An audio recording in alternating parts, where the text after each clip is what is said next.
દીકરો. હા એટલે જેટલો ડુગરો થઈ ગયો તું તો. તાર મામી ખાવા નથી દેતી શું? અરે ચેવો કારો મેસ થઈ ગયો તું તો.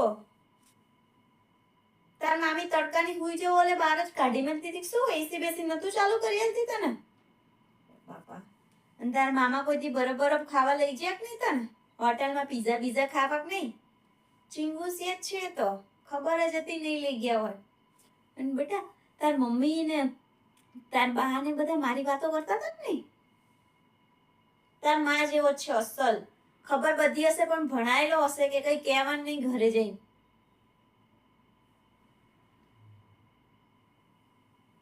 અને હા પર તને તું નીકળ્યો તાર મામાએ તને કઈ કપડા બપડા કઈ લઈ આલ્યું કે નહીં બેટા? કશું નહીં કે અસલીની માં ઉપર જીવન માએ બધું ભણાઈ મોકલ્યો હશે એટલે કઈ કહેશે નહીં તમ તાર.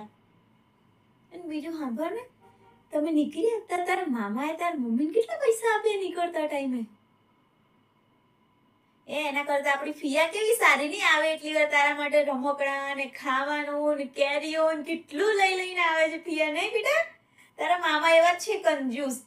હા હવે અહીં રે એના કરતા મામાને ઘરે જો એના કરતા અહીં રહ્યો હોત તો આ કારો મેસ ને દુબરો ના જો ને હાથમાં કંઈક વગાડ્યું. તાર માસી છોકરાએ પાડી દીધું એ એવો જ છે અપલખણો.